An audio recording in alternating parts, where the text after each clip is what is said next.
संतोष देशमुख यांचे बंधू धनंजय देशमुख आपल्यासोबत आहेत. तर काय सांगाल, ज्यापूर्वी गावकऱ्यांना आंदोलन केलं होतं त्यात अशी मागणी केली होती की सरकारी वकील म्हणून उज्ज्वल निकम यांची नियुक्ती करावी. तशा हालचाली कुठेतरी सुरू झालेल्या पाहायला मिळतात. त्यांची नियुक्ती होऊ शकते अशी शक्यता आहे. वकील साहेब उज्ज्वल निकम साहेब आणि मुख्यमंत्री साहेब यांची भेट झाल्याचं समजतंय. मागणी आहे की निकम साहेबांनी सरकारी वकील म्हणून ह्याच्यात यावं आणि त्यांची नियुक्ती करण्यात यावी. तर आज संध्याकाळपर्यंत किंवा माहिती भेटेल आपल्याला की या म्हणजे प्रक्रिया कुठपर्यंत आहे याची, आणि लवकरच समजेल आपल्याला की त्यांची नियुक्ती झालेली असेल. ज्या पद्धतीने सरकार पावलं उचलतं, सुरुवातीला CID, नंतर SIT, न्यायालयीन समिती आता, आणि उज्ज्वल निकमच्या बाजूनं हालचाली सुरू होणं तुमच्या केसमध्ये, वाटतं आता सरकार पूर्णपणे सकारात्मक या बाबतीत गांभीर्य घेते? आम्ही सुरुवातीपासून म्हणतो आहे की मुख्यमंत्री साहेबांनी हे जे सगळं नियोजन केलं आहे, जी ही गुन्हेगारी मोडून टाकायची त्यांना, त्यावर आम्ही वेळोवेळी विश्वास व्यक्त केलेला आहे आणि आजही त्यांच्यावर विश्वास आहे. त्यांनी योग्य रीतीने हे कामकाज चालू आहे सगळं.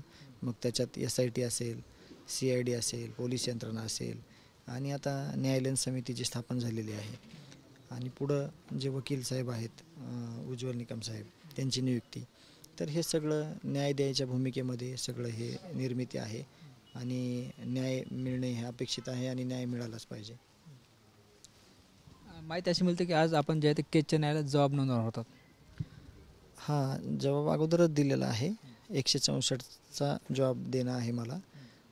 परवा दिवशी पण म्हणजे माझ्या तब्येत जी आहे, तब्येत खालावल्यामुळं अशक्तपणा आहे आणि डिहायड्रेशन झालेलं आहे. म्हणून मी सध्या आता जातो आहे तिकडं, पण आधी हॉस्पिटलला जाणार आहे. एकदा चेकअप करून घेतो आणि मग पुढं काय करायचं ते ठरवतो.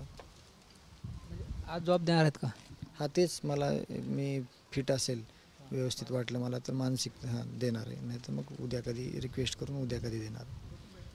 आपण जर बघितलं तर मसाजोग गावाजवळ एक टोल नाका आहे, ज्या ठिकाणून यापूर्वी आवादा कंपनीचे मॅनेजर सुनील शिंदे यांचे अपहरण झालं होतं. त्यानंतर तुमच्या बंधूंचे तिथूनच अपहरण झालं होतं, नंतर हत्या झाली होती. कुठेतरी या भागातल्या लोकांमध्ये भीतीचं वातावरण पाहायला मिळतं. त्या ठिकाणी पोलीस चौकी उभं आहे अशी मागणी पुढे येते. हे बघा, ह्या गोष्टी आहेत ना, आज जे सगळे तुम्ही पत्रकार बंधू आहेत, सोशल मीडिया टीम आहे सगळी, किंवा जी यंत्रणा आहे, त्याला मी सुरुवातीपासून म्हणतो आहे की ज्या त्यावेळेस जर ह्या गोष्टी घडत गेल्या असत्या, ह्या खंडणीमधले जे आरोपी आहेत सुरुवातीच्या, ह्यांना जर योग्य सजा झाली असती, ह्यांना जर कळालं असतं कायदा व सुव्यवस्था ह्याच्यामध्ये कचाट्यात सापडल्यावर कसं आहे बाबा, हे किती चुकीचं होतं आहे, किंवा त्याच्यामध्ये शिक्षा कशी मिळती, तर आजच्या ह्या गोष्टी पुढच्या कुठलीच गोष्ट घडली नसती. आणि हा लढासुद्धा किंवा हा न्याय मागण्याची भूमिकासुद्धा त्याच दृष्टीनं आहे की आता भाऊ तर परत येणार नाही, ह्यांनी चुकीच्या पद्धतीनं हत्या केलेली आहे, आमच्या सगळ्यांचं छत्र त्यांनी हिरावून घेतलेलं आहे. पण समजा आता पुढं येणाऱ्या काळामध्ये किंवा जे आहे इथून पुढच्या सगळ्या वाटचालीकडे जात असताना कुठल्याही कोणावर अन्याय झाला नाही पाहिजे, आणि गुन्हेगारी ह्या महाराष्ट्रामध्ये खपवून घेत नाहीत, इथं गुन्हेगारीला कुठं थारा देत नाहीत, असं उदाहरण येण्यासाठी आम्ही न्याय मागतो आहे. आणि त्याच भूमिकेमध्ये आम्हाला न्याय दिला पाहिजे आणि पुढील जे होणारं नुकसान आहे ते कायमस्वरूपी टळलं पाहिजे. ज्या पद्धतीनं गावकरी बोलून दाखवतात की मनात कुठेतरी भीतीचं वातावरण आहे, तुम्ही अनेक वेळा बोलून दाखवलं, त्यामुळे असं वाटतं की या भागात एखादी पोलीस चौकी असली पाहिजे? नाही, असायलाच पाहिजे. म्हणजे जेणेकरून काही चिल्लर चालर गोष्टी झाल्या किंवा काही थोडेफार घटना घडल्या तर तिथल्या तिथं आपल्याला अलर्ट राहता येईल. तर असली पण पाहिजे, त्याच्यामध्ये काही दुमत नाही माझं, असायला पाहिजे. जेणेकरून काहीतरी जे लोकांच्या अडचणी आहेत, समजा लोकांना जे काही येणाऱ्या अडचणी आहेत तर त्या येणार नाहीत. त्या दृष्टीनं तुमचं मत बरोबर आहे की ती असायला पाहिजे, जेणेकरून लगेच तिथं आपलं मत कळवता येईल, व्यक्त होता येईल, किंवा जे होणारे नुकसान आहे समाजात ते होणार नाही.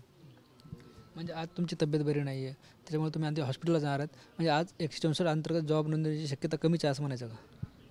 आता केजला जाणार आहे मी, पण तब्येत माझी म्हणजे तुम्ही बघताय मला रोज, परिस्थिती अशी झाली आहे की आज बहीण गावी गेली सकाळी, त्याच्यानंतर जरा म्हणजे घरातली परिस्थिती आहे, त्याच्यावर थोडा विचार केला, थोडा विचार येतो आहे भावाचा सगळ्या गोष्टीत, थोडं बाहेर निघलं की, तर त्याच्यामुळं खूप त्रास होतो आहे जीवाला.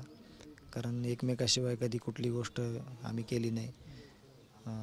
कधीच असं सोडून एकमेकांना काम करताना वेगवेगळं काम केलं नाही. आम्ही एकच काम करायचं सगळे. म्हणून असं थोडं डिप्रेशनमध्ये असल्यासारखं मला वाटायलं आहे की भावाची उणीव कधी भरून येणार नाही आणि त्याच्यातनं मी बाहेर पण कधी येणार नाही असं मला वाटतं आहे. निश्चितच आपण जर बघितलं तर हे होते मसाजोगचे सरपंच संतोष देशमुख यांचे बंधू धनंजय देशमुख. ते आज जे ते केसच्या न्यायालयात 164 अंतर्गत जबाब नोंदवणार होते. मात्र त्या संबंधात माझी प्रकृती खालावली, मी डिस्टर्ब आहे, त्यामुळे जे ते आज ते जबाब नोंदतील का नाही याबाबत शंका आहे. Camera person Appasaheb sir, Dnyaneshwar Londhe, TVN Marathi, Massajog, Beed.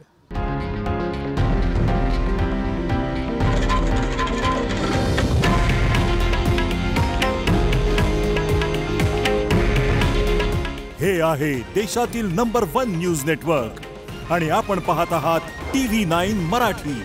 काळजी तुमची, हित महाराष्ट्राचं.